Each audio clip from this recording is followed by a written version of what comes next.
Pues mis estimados, estamos aquí ya, afortunadamente regresamos a un tercer episodio en este su podcast Nace una Estrella, platicando de varios eventos históricos deportivos a lo largo de, por supuesto, los distintos años que hemos ido aterrizando, como siempre. Y hoy, para que no haya duda de que somos compañeros de fórmula, venimos uniformados, sin querer. Exacto. Eso debemos admitirlo, sin querer. Exacto. Venimos uniformados. Y saludo a mi estimadísimo Charlie Gómez Chico. Sí, Enrique, justamente sincronizados absolutamente, porque no nos pusimos de acuerdo, pero para la gente que nos esté viendo en YouTube, estamos con la indumentaria mexicana, porque hoy vamos a hablar, evidentemente, de uno de los eventos más importantes de nuestro país, como fueron los Juegos Olímpicos de 1968. Vamos a platicar un poquito sobre estos Juegos Olímpicos, cuáles fueron las marcas que se rompieron, los eventos históricos, porque hay que decirlo, fue el primer gran evento que resguardó nuestro país. Y por supuesto que las noticias, las eventualidades, las marcas, los récords no se hicieron de esperar y fue evidentemente un evento que marcó época. Un evento que marcó época, y lo primero que tenemos que hacer remembranza es que, por supuesto, los Juegos Olímpicos comienzan un poco antes del 1900, entonces ya llevaban su tiempo dentro, más de 70 años, y no habían llegado a Latinoamérica. Y con México se llega a esa primera interacción con Latinoamérica. Bueno, por supuesto, ahora pues tuvimos hace poco los Juegos en 2016 en Río, ¿no? Entonces ya se empiezan a cambiar las situaciones, pero para aquel momento era un boom, era como algo totalmente distinto que se tuvieron los Juegos Olímpicos fuera de Europa y todo lo que representaba para esto, y que por supuesto fuera México el país organizador, porque lo veían como un país, lo que hemos sido los últimos 100 años, en vías de desarrollo, porque seguimos en vías de desarrollo como siempre, pero eso es como veía a México, y por eso optaron por brindarle a México la sede en 1968. Sí, como bien mencionas, solo ha habido 2 Juegos Olímpicos realizados en Latinoamérica, y el primero de ellos pues fue afortunadamente en nuestro país, en México, en el año de 1968.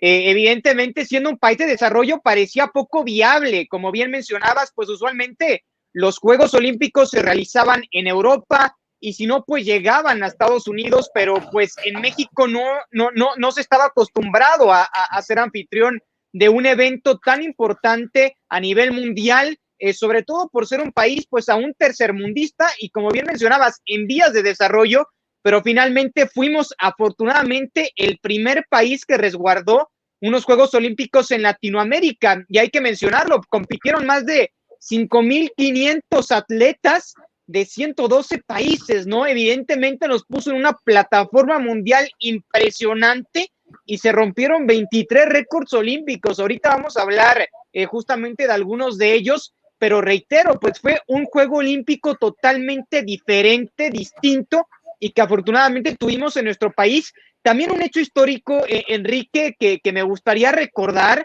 y remembrar, aprovechando que estamos apenas iniciando este recorrido, pues es que también fue la primera ocasión que una mujer encendió el pebetero olímpico. Enriqueta Basilio fue la primera mujer con tan solo 20 años que encendió justamente el pebetero en unos Juegos Olímpicos. La antorcha olímpica, ahí lo podemos ver para la gente que está en YouTube, si la que está en Spotify, pues bueno, se lo relato, ahí se puede ver una imagen donde justamente está encendiendo el pebetero, pero pues por todos lados, una eventualidad histórica, Enrique. Sí, de acuerdo, y esto es lo que de repente, pues, sucedía, ¿no? En este momento esta chica Keta tenía 20 años de edad, era competidora en relevos, precisamente en 400 metros planos y en 80 metros con vallas, y se selecciona a Keta para encender el pebetero. Les voy a contar una anécdota rápido, porque tuvimos la oportunidad de cubrir cuando sucedió la parte de los 50 años, que se hizo una remembranza de aquel encendido de pebetero 50 años después con nuestra querida Keta Basilio, que volvió a ir al Estadio Olímpico Universitario, volvió a apuntar a los 4 puntos cardinales, como de repente la gente que está en YouTube lo puede ver, si no, una vez más lo estamos relatando aquí para la audiencia también en los podcasts, y volvieron a encender 50 años después este pebetero tan importante, que por supuesto se sitúa ahí en Ciudad Universitaria, precisamente en el Estadio Olímpico Universitario, ahí en CEU. Entonces, la verdad es de que es un hecho histórico porque era la primera vez desde 1896 que se vieron los primeros Juegos en Atenas. Pasaron, insisto, más de 70 años para que una mujer lograra encender el pebetero olímpico. Entonces, creo que hay muchos matices precisamente en México 68. Hay muchísimas cosas de qué hablar. No acabaríamos en un solo podcast. Lo vamos a intentar resumir lo más que se pueda porque hay de verdad tantas cosas de las que podemos hablar y una de estas es de las más importantes por toda la trascendencia que tuvo en ese momento Queta. Sí, totalmente una imagen que trascendió fronteras y primera en Juegos Olímpicos de la era moderna, con tan solo 20 años de edad, evidentemente un suceso histórico que para muchos, pues el ver esas imágenes nos hace empezar a ver cómo ese movimiento también de la inclusión de la mujer a diversos pues eventos importantes empezó a cobrar vida y afortunadamente pues una mexicana como fue Enriqueta Basilio, pues fue la encargada al menos para empezar de encender el pebetero olímpico en estos Juegos de 1968. Y también como otro dato curioso, pues fue también los primeros Juegos Olímpicos que se transmitieron vía satélite a todo el mundo. Entonces, los ojos de estos Juegos Olímpicos a nivel mundial estaban justamente sobre México y tuvimos una exposición como ningunos otros, ¿no? La primera vez que vía satélite para todo el mundo se transmitieron estos Juegos Olímpicos, así que algo realmente maravilloso para nuestro país, ¿no? Sí, hay que recordar, bueno, que por supuesto la evolución de la tecnología fue cambiando. De repente en Tokio llegaban algunas imágenes aquí a México cuando se llevaron a cabo en 1964. Por supuesto, antes en Roma era un poco más difícil, en 1960. Claro. Ya se empezaron a tener fotografías, pero tenías que de repente esperarte al otro día en el periódico para saber quién había ganado o esperarte a la retransmisión un día después. Entonces, ¿qué empezó a suceder en México? Que empezaron a ser los Juegos Olímpicos más modernos de la época. Y aquí te voy a contar unas pequeñas anécdotas que nos hizo nuestra amiga Laura Vaca, nadadora en México 68, parte del equipo de natación, y nos decía, es que lo que sucedió en México fue algo totalmente distinto. Primero que nada, ya la parte de las marcas eran electrónicas. El tema de las marcas electrónicas, entonces ellos tuvieron que empezar a practicar. La ventaja es de que fue en México. Entonces, ellos empezaron a practicar ya con las marcas electrónicas dónde tocar para que se registrara tu marca, cómo suceden ese tipo de situaciones. Y la otra es el tema de la puntualidad. Ya lo podemos ver en algún momento, pero algo que sucedió mucho en México es de que la competencia de repente decía en tu boleto, competencia de natación, por poner un ejemplo, ¿no? Y decía a las 8:18 y a las 8:18 estaba comenzando la competencia de natación. Es un trabajo que hizo el comité organizador de una manera extraordinaria, fantástica. Me acuerdo que me puse a buscar imágenes en internet, lamentablemente no tuve la oportunidad de asistir, no estaba ni siquiera en planes, mis papás ni siquiera estaban en planes, pero la ciudad se vestía de colores porque la gente, si de repente lo está escuchando en Spotify o de repente lo están viendo en YouTube y quieren incursionar, busquen los boletos en internet de cómo eran y cada boleto tenía un color distinto. Y resulta que en la Ciudad de México llegaron a poner como estampitas en la carretera que te iban guiando de acuerdo al color y a donde querías ir. De repente, si querías ir a la alberca olímpica, había ciertas estampitas que te iban guiando de acuerdo a ciertos carriles. Entonces, la organización fue totalmente extraordinaria en el tema de televisión, en el tema de tiempos, en el tema de cómo se fue organizando la parte de la repartición de medallas. O sea, todo fue de acuerdo al plan que se tuvo en aquel momento. Entonces, bueno, eso sí hay que aplaudirlo, porque después en Múnich también nos cuentan ciertos atletas que intentaron replicar exactamente lo mismo en cuestión de tiempos y que no les salía, que tuvieron que preguntar de nuevo cómo le hicieron los mexicanos para que si su boleto decía 8:18, empezara a las 8:18 porque les empezaba 3, 4, 10 minutos tarde sus competencias. Y bueno, es una cosa fantástica que se tuvo en aquel momento y que por supuesto de lujo, ¿no? Porque pues todo marchaba de acuerdo al plan.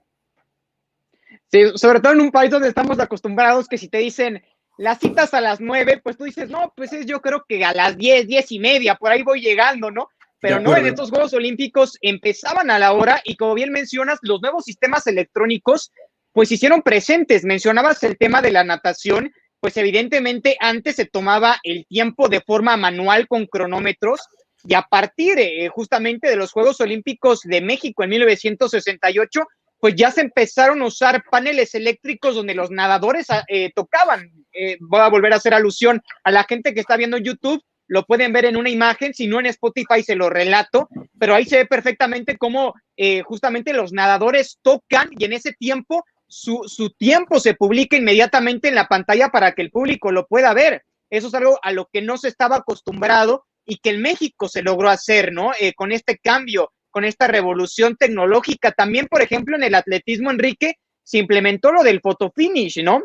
Justamente esa imagen donde se puede ver milimétricamente y exactamente quién fue el que cruzó primero la meta, ¿no?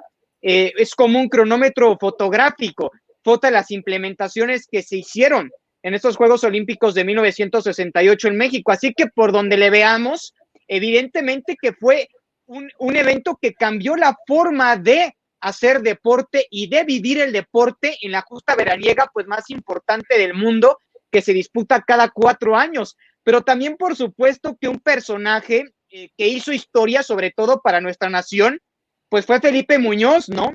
Apodado El Tibio, y curiosamente, pues es apodado El Tibio, Enrique, porque nunca le gustaba la temperatura del agua, ¿no? O decía que estaba demasiado fría o que estaba demasiado caliente, entonces por eso le apodaron y le pusieron El Tibio Muñoz, muchos lo conocemos bajo ese apodo, que con solo 17 años de edad ganó la primera medalla de oro en natación para justamente nuestra delegación mexicana. Lo hizo en los 200 metros de pecho. Evidentemente, un suceso histórico y que nadie esperaba en ese momento, ¿no? Sí, nadie lo esperaba y aquí hay que hacer una pequeña remembranza rápido de lo que sucedía con el equipo de natación. Primero que nada, el equipo de natación se vio fantástico, ganaron 2 medallas, el Tibio fue una y Maritere Ramírez ganó la otra, entonces fue algo histórico para México. Ahora, el equipo de natación tenía un extraordinario equipo de natación. Antes de hablar rápidamente del Tibio, les voy a platicar el que para su servidor es el mejor nadador que ha tenido este país y se llama Guillermo Echeverría. Y Guillermo Echeverría, 2 meses antes de los Juegos Olímpicos, rompió el récord mundial en la prueba de fondo.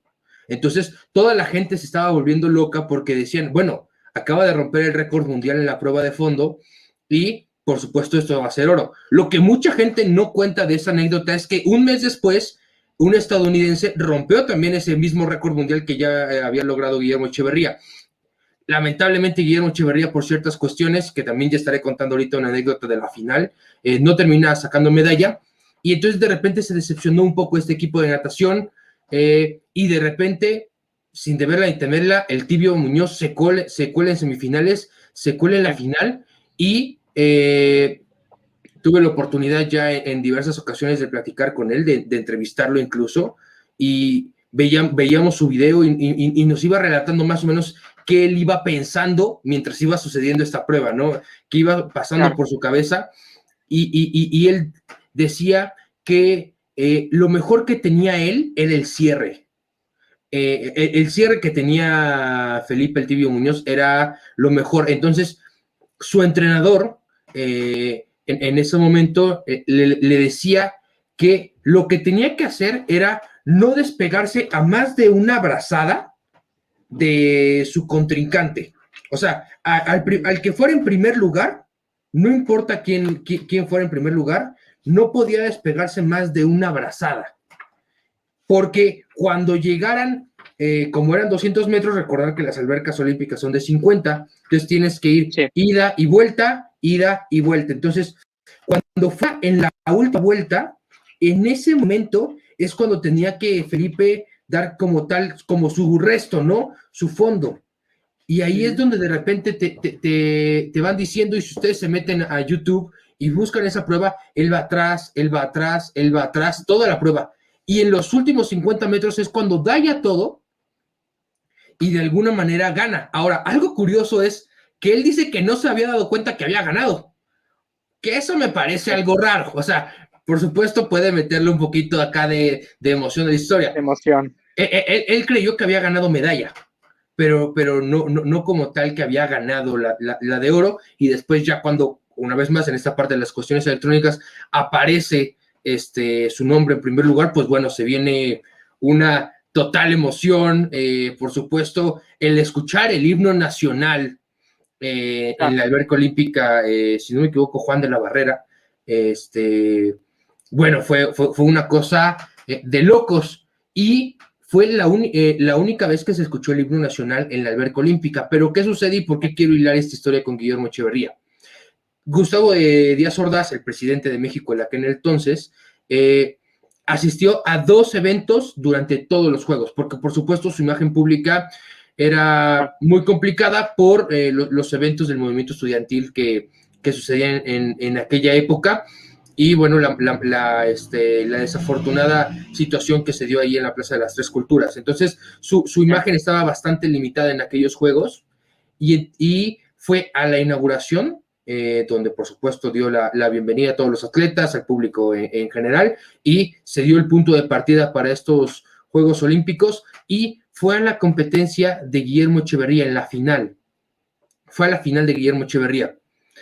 Platicando igual con el buen Meme, con el buen Memo, que lo estimo mucho, nunca nos ha confirmado esta historia, pero hay diversas versiones de que Gustavo Díaz Ordaz bajó al vestuario a saludar a Guillermo Echeverría diciéndole, esperamos que hoy suene el himno nacional. Entonces, imagínate la presión, Charlie, para un chamaco de menos de 20 años, porque eso es lo que eran. Ahorita ya de repente vemos a Phelps y decimos, bueno, tienen 30 y tantos y 20, pero en aquel momento hay que recordar que los atletas eran muy jóvenes, muy jóvenes. Entonces, toda la presión que llegó a sentir, finalmente terminó en séptimo. Otras historias cuentan que le mandó un papelito. Él dice que nunca vio a Gustavo Díaz Ordaz. Entonces, bueno, pues, todo lo que se da a lo largo de estas historias que tenemos aquí en los Juegos Olímpicos, que para mí son los mejores de la historia. Sí, no, evidentemente historias y relatos hay muchísimos. Creo que luego valdría la pena intentar buscar a alguien que pueda acompañarnos para que nos platique cómo vivió esos Juegos Olímpicos de 1968. Si se puede, pues un atleta sería maravilloso. Lo vamos a intentar buscar para que también comparta justamente sus anécdotas en este espacio de Nace una Estrella. Y es que sí, como bien mencionas, y también pues fue la mejor actuación de México en unos Juegos Olímpicos. Se ganaron 9 medallas totales, 3 de oro, 3 de plata y 3 de bronce. No ha podido México replicar la hazaña de ganar 9 preseas. Lo más cerca que estuvo pues fue en Londres, 2012, cuando ganó 8. Pero en cuanto a la cantidad de medallas y de logros, no hubo Juegos Olímpicos más productivos para la delegación mexicana que estos del 68 en propia casa. Entonces, por donde le veamos, para México representa algo justamente histórico, sumamente histórico. Y también justamente, Enrique, hablando de anécdotas y hablando de historias, de eventos insólitos que ocurrieron también en estos Juegos Olímpicos, pues lo de Tommy Smith y John Carlos, ¿no? Justamente cuando después de que reciben las medallas tras la prueba de 200 metros planos de atletismo, pues levantan el brazo, levantan la mano en símbolo de protesta por el tema racial que se estaba viviendo en los Estados Unidos en ese momento, ¿no? El famoso poder negro, el Black Power.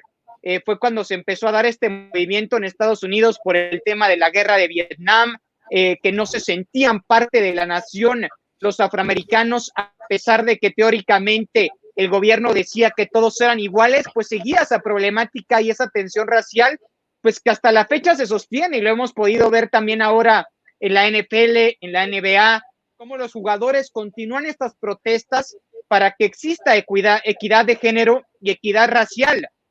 Y en ese momento, pues fue Tommy Smith y John Carlos, que ganaron la medalla de oro y bronce respectivamente, los que levantaron la mano derecha con el puño cerrado e inclinando la cabeza al frente. Para la gente que nos esté viendo en YouTube, lo puede ver claramente en la imagen, siendo como bien mencionaba, pues el saludo del poder negro del Black Power.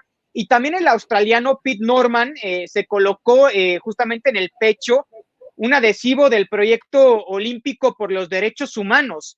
Entonces, justamente este tema dio un revuelo tremendo a nivel mundial, y estas protestas de los atletas de Estados Unidos pues provocaron su expulsión de la Villa Olímpica, y creo que es una de las imágenes, sin lugar a dudas, creo que más memorables, más recordadas y más vistas, no solo en México en ese momento de los Juegos Olímpicos, sino creo que más recordadas a nivel histórico, a nivel mundial del deporte. Y pues bueno, esta imagen, este hecho, esta eventualidad, pues esta revolución también por parte de la discriminación se consumó en México. Entonces hablábamos justamente de la encendida del pebetero, la primera mujer en unos Juegos Olímpicos de era moderna que encendió el pebetero olímpico, y ahora estamos hablando también de un contexto racial que tuvo lugar en México, justamente con Tommy Smith y con John Carlos. Sí, no, un hecho histórico. Y digo, de repente los que gusten ver la imagen aquí en YouTube se las podemos colocar, pero sí vale la pena que vean esta imagen porque es histórica. Ahora, aquí, ya saben, este podcast por supuesto es informativo, pero también les damos algunos de los datos curiosos, datos chuscos. Si de repente ustedes ven la imagen, la idea inicial y lo que se escribió en los periódicos de esa época es que ambos atletas iban a levantar la mano derecha, en señal de protesta. Pero si vemos la imagen, uno levanta la mano izquierda y se preguntarán por qué. Bueno, resulta que olvidó su guante en el vestuario, entonces le tuvieron que prestar el guante izquierdo para poder hacer esta clase de protesta. Y claro, bueno, son de repente estas imágenes que quedan de manera histórica y que de repente tienen ahí algún contexto interesante, chusco, podríamos decirlo de alguna manera, en el tema de la historia del guante, y un contexto sumamente importante en el tema racial. O sea, creo que claro, es de ese tipo de cosas que de repente se van dando ya a lo largo de los Juegos Olímpicos. Aquí, Carlos, seguimos en el tema de, por ejemplo, hubo, insisto, muchísimas cosas que se dieron en estos Juegos Olímpicos. Me encanta, me apasiona México 68. Es uno de mis temas favoritos en cuestión de todo el olimpismo mexicano. Primero que nada, el salto de longitud que tuvo, claro, el buen Bob Beamon, que también vino a México hace 3 años cuando se dio este reencuentro entre varios de los atletas, porque increíble lo que les voy a decir. Brincó 8.9 metros, fue un récord olímpico, por supuesto récord mundial, y no se podía creer. Y entonces nos cuenta el mismo Bob Beamon que tardaron cerca de 10 minutos, o sea, que después de que se efectuó el salto, el público estaba expectante porque tuvieron que tardar en medir precisamente cuánto se logró, porque no tenían la cinta métrica para poder medir esa clase de saltos. Entonces, fue algo insólito y bueno, uno de los récords más recordados en la historia de los Juegos Olímpicos, porque hizo una brecha importantísima en salto de longitud. No, totalmente de acuerdo. Y como lo mencionas, no se podía creer que se tardaron más de 10 minutos, por ahí de 15, en medir y ver si efectivamente había superado el récord, porque fue por casi de más de medio metro. Entonces era algo evidentemente pues insólito, que no se podía creer, y por eso querían estar 100% seguros de que esa hazaña se había logrado. Pero también hablando de marcas y hablando de récords, pues está la de James Hines, ¿no? Que detuvo el cronómetro con 9.90, justamente en los 100 metros. Ningún atleta había registrado un tiempo menor a los 10 segundos, y pues James Hines en la prueba de los 100 metros lo logró, implementando un nuevo récord olímpico y un nuevo récord mundial, ¿no? Entonces, también fue otra marca que evidentemente quedó plasmada en la historia de estos Juegos Olímpicos de 1968 en México, ¿no? Lo de Bob Beamon, lo de James Hines, pues fueron dos marcas que evidentemente le dieron vuelta al mundo, porque fueron cosas que no se pensaban se podían lograr y que estos dos grandes atletas finalmente lo consumaron, ¿no? Sí, insisto una vez, lo de Bob Beamon es histórico, es distinto, porque hoy en día esa marca sigue. O sea, esa marca que estableció Bob Beamon hace más de 53 años, esa marca sigue hoy en día vigente dentro de los Juegos Olímpicos. Lo de Heinz fue distinto, lo de Heinz fue inmediato y fue de impacto brutal, porque era la primera vez en la historia, después de 70 años, muchísimas ediciones de Juegos Olímpicos, que se lograba rebasar, o bueno, más bien, superar los 10 segundos. Siempre todos los corredores, tuvimos grandes corredores en muchas épocas. Jesse Owens fue un fenómeno Claro. en su momento, en los Juegos de Berlín en el 1936, pero lo que logró Heinz fue que por primera vez este cronómetro electrónico que estábamos mencionando marcó menos de 10 segundos, y eso fue lo que desató la locura, por supuesto, en el Estadio Olímpico Universitario en aquel momento, porque estaban viviendo historia pura. Era la primera vez que se lograba algo de esta naturaleza, y que por supuesto va a quedar en los anales de los Juegos Olímpicos.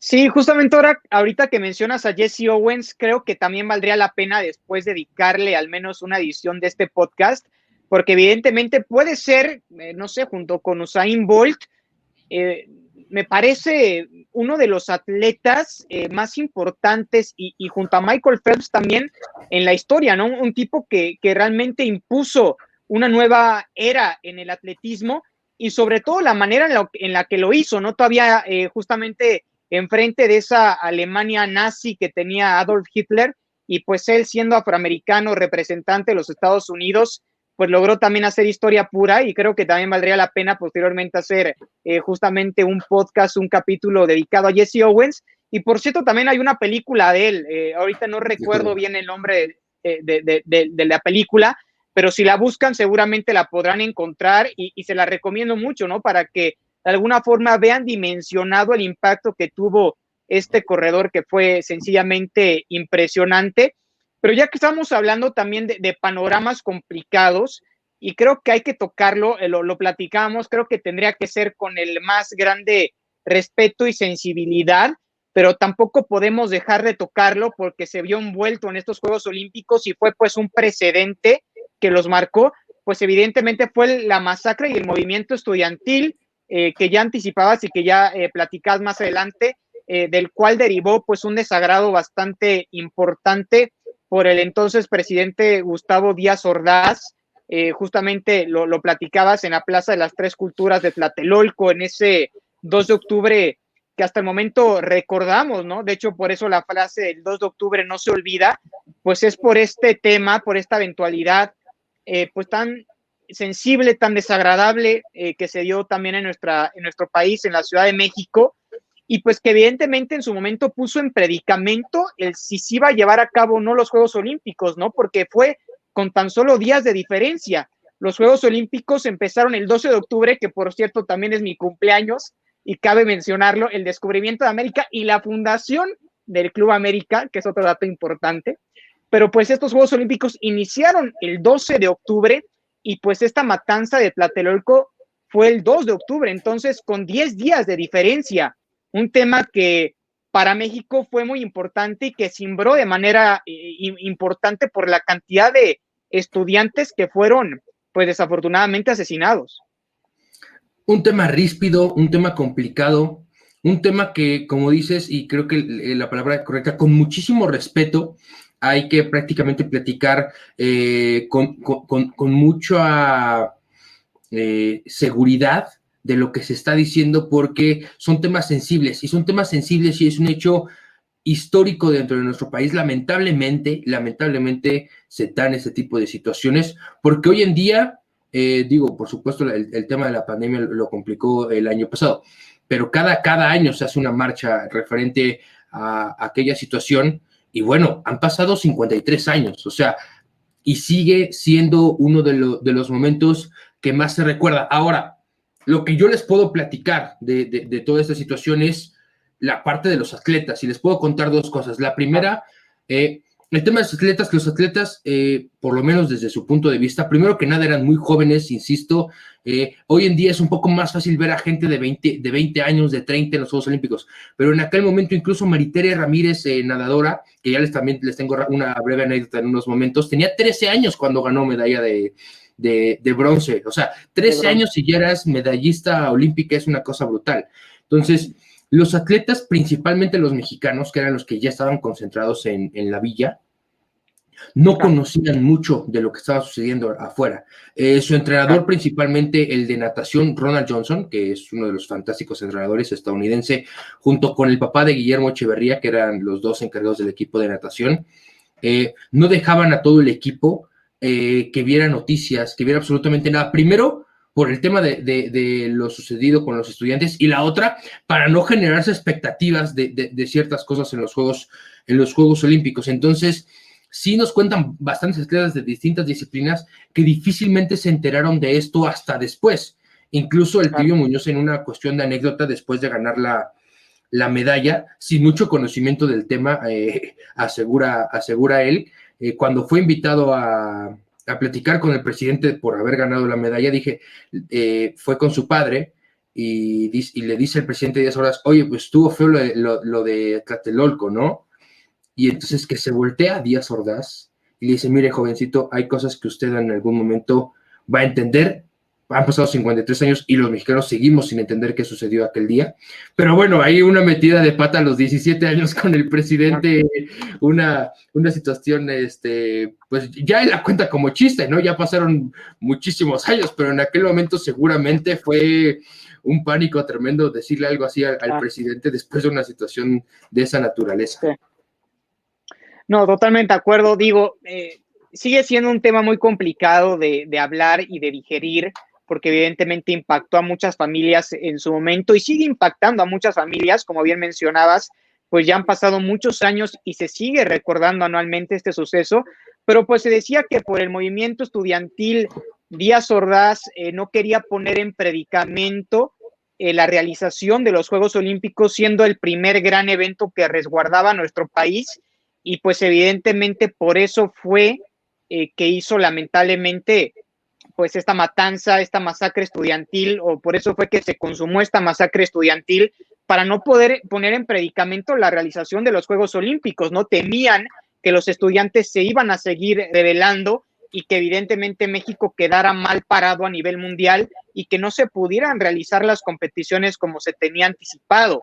Pero creo que evidentemente las formas y las maneras no fueron las adecuadas, si es que ese fue el motivo y si es que esa fue la razón. Y pues por eso seguimos recordando esa fecha tan terrorífica del 2 de octubre y que fue, repito, con días de diferencia del evento que para México, deportivamente hablando, fue el más importante de su historia, ¿no? Ya después viene el Mundial de 1970 y el de 1986, pero en ese momento los Juegos Olímpicos fue el primer gran escaparate para poner a México en el mapa, creo que en el panorama internacional de muchas personas. Yo estoy seguro que no muchos conocían dónde estaba situado México, qué era México, y siendo la primera sede latinoamericana de una justa como esta, pues creo que todos querían que la nación quedara bien parada a nivel internacional, y pues lamentablemente creo que esa parte fue lo que también fue un impulsor o un detonante para que lamentablemente se llevara a cabo o se ejecutara pues esta desastrosa matanza que se dio, esta masacre por parte del gobierno con los estudiantes, ¿no?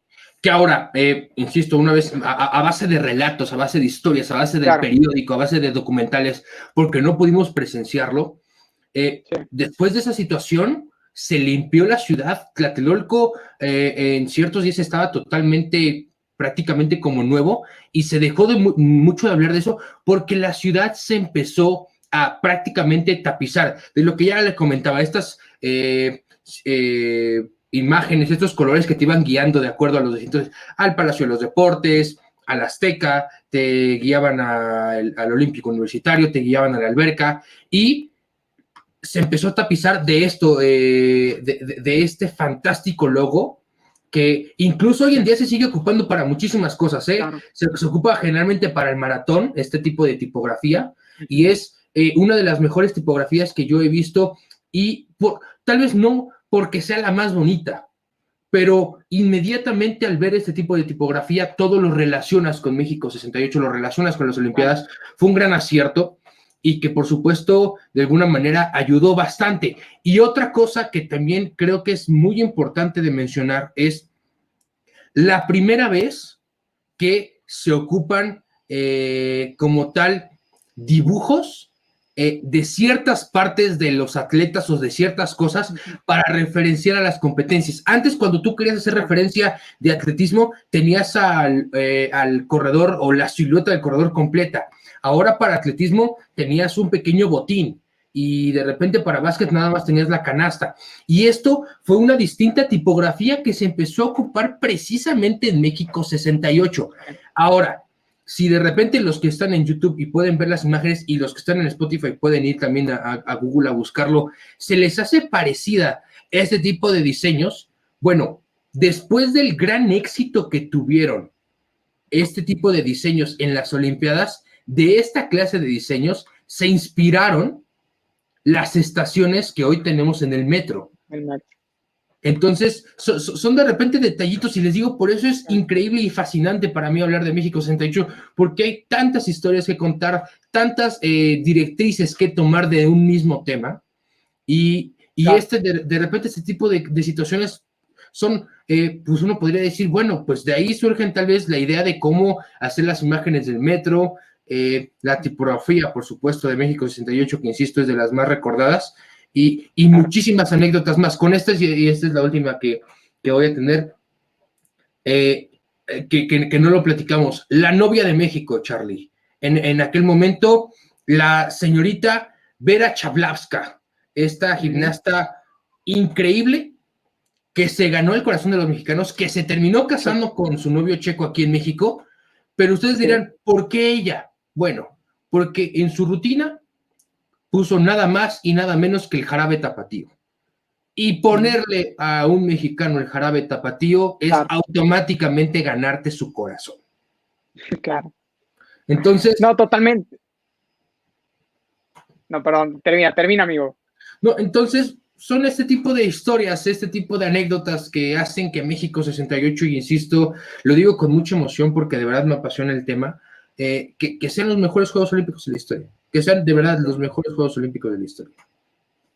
Yo creo que sin lugar a dudas están en el mapa para ser los mejores Juegos Olímpicos de la historia. Yo también los consideraría de esa manera y creo que independientemente del país del que provengas, lo que sí tienes que aceptar, lo que sí tenemos que ver, porque las evidencias están y hoy las hemos repasado, que fue un evento que partió justamente la historia de esta justa veraniega, ¿no? Fue un antes y un después de México 1968.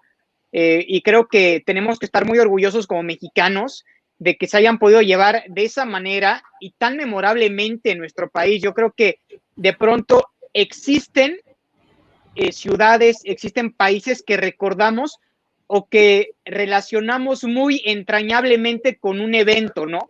De pronto nos marca mucho, por ejemplo, a mí en mi caso, en el fútbol, pues no sé, el Mundial de Sudáfrica 2010, como que se me hace muy entrañable, ¿no? El tema del Yabulani, el tema de las bubucelas, ¿no? Como que son elementos, como los que hemos mencionado, que hacen inmediatamente que relaciones un evento con una sede, con una cultura, con un despertar, y creo que en el caso de México es lo mismo, ya lo repasamos, con todas las cosas que nunca se habían logrado hacer antes, la implementación de la tecnología, hablaba lo de las imágenes, las señalizaciones, también los mexicanos siendo muy creativos, muy visuales y también muy coloridos, muy folclóricos, pues es algo que no se había visto antes.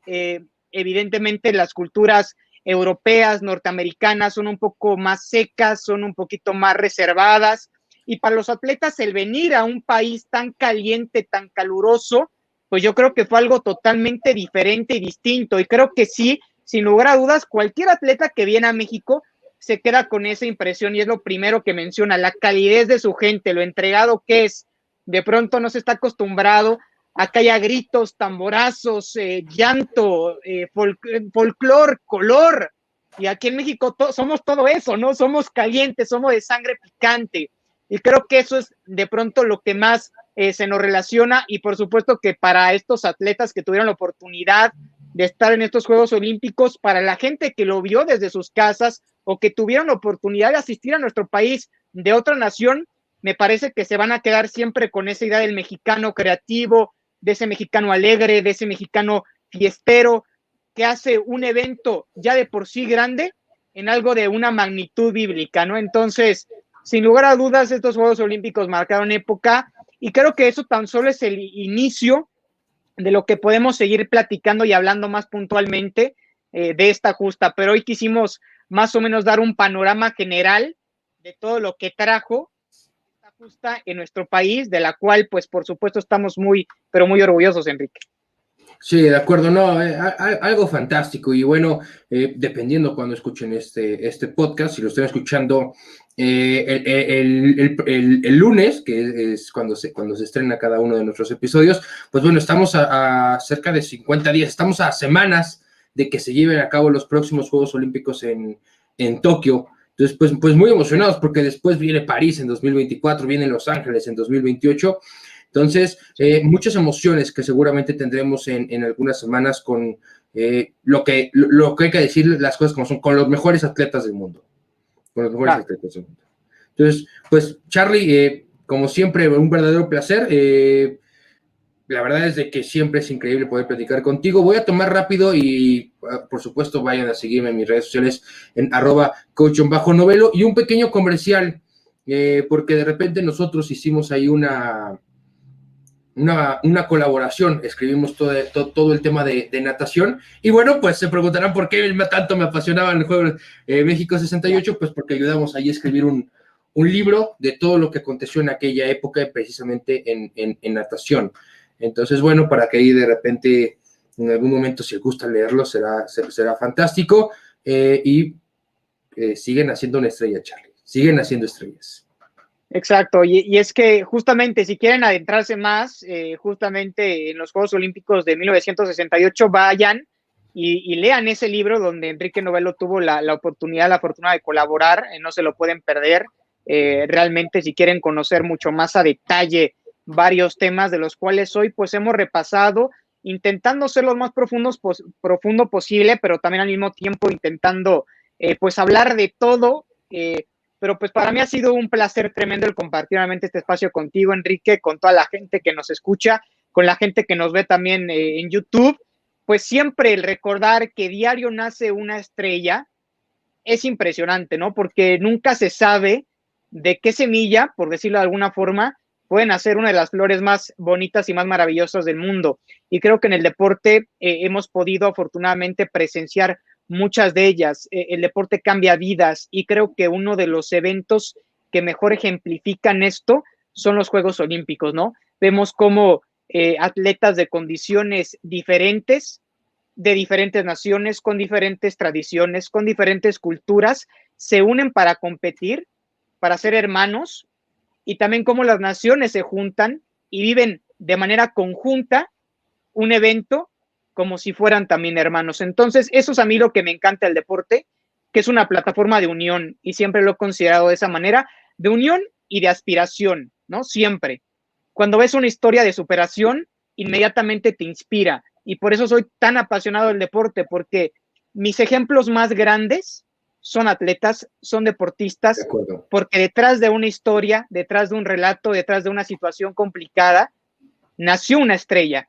Y por eso quisimos llamarle a este podcast Nace una estrella. Entonces, ha sido maravilloso el recordar estos Juegos Olímpicos de 1968.